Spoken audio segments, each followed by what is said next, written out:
Nah itu ya yang biasanya toksik di di momen Lebaran itu ya namanya Lebaran kan memang orang identik dengan mudik ya kumpul dengan keluarga, teman kerabat. Ya, terkadang jadi momen yang ditunggu memang ya setahun sekali.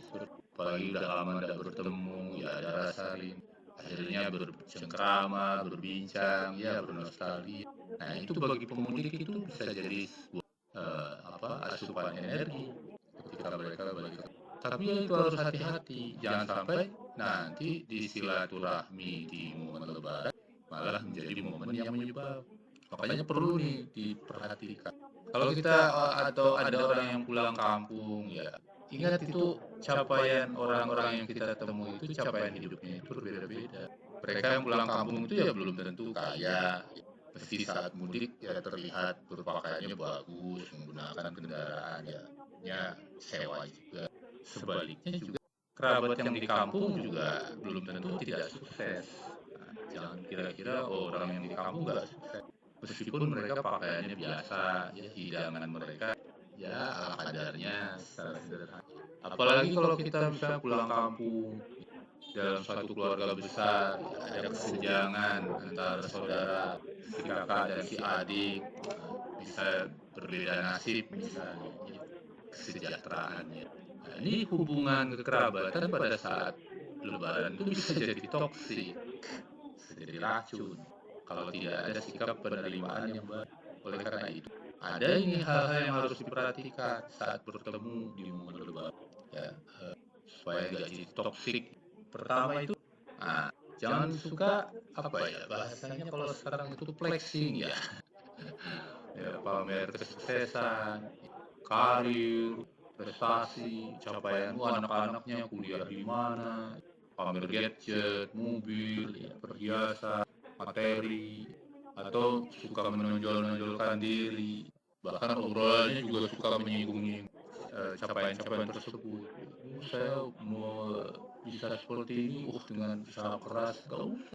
Nah, itu ada niatan pamer atau ya itu tadi namanya flexing. Kalau sudah flexing maka kedua biasanya dia suka membanding-bandingkan. Ya, capaian orang itu beda-beda, jadi jangan sampai kemudian eh, di momen silaturahmi kita terus-menerus membandingkan satu dengan yang lain. Si A udah nikah loh, kamu kapan nikahnya? Ya, si A sudah lulus kok kamu belum? Gitu kan ya.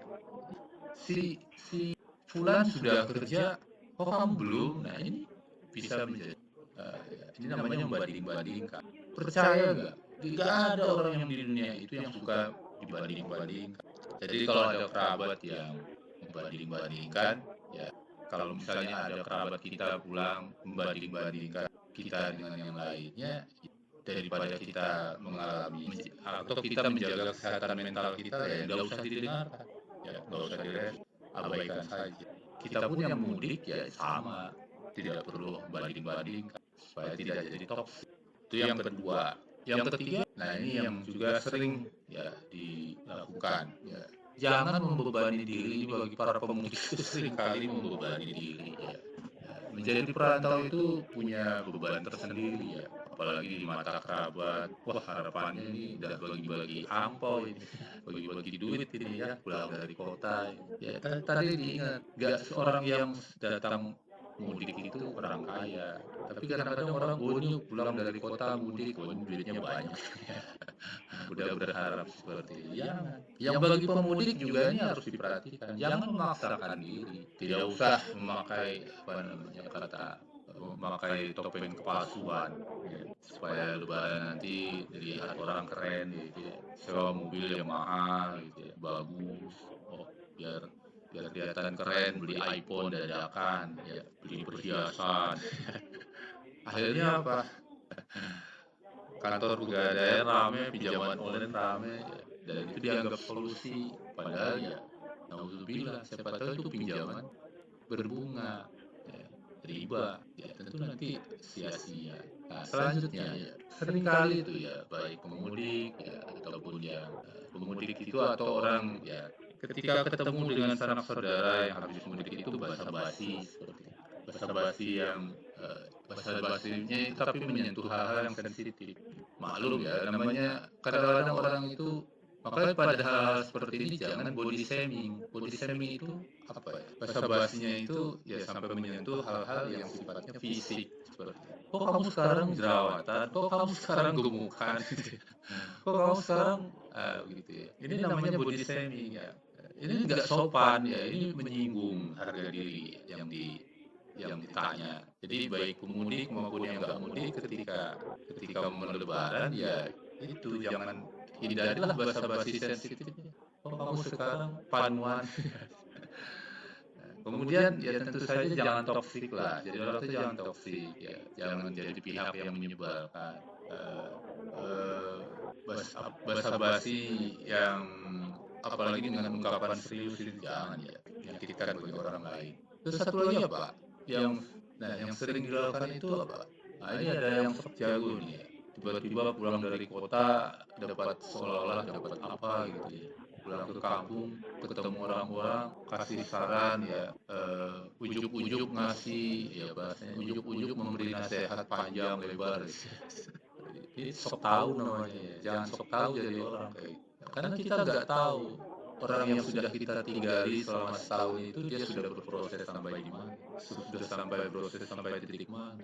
Jadi tiba-tiba kita datang belum apa-apa udah langsung ngasih nasihat ya panjang lebar. Kalau dia nggak minta saran nasihat dari kita ya nggak usah. Kalau dia nggak minta saran dan nasihat, artinya apa? Artinya dia tahu persis apa yang dilakukannya dan yang terbaik untuknya. Jadi jangan kita jadi sosok tahu guys. Seolah-olah orang kota terpandang kayak gitu ya. Terus tiba-tiba ngasih nasihat gitu. Jangan.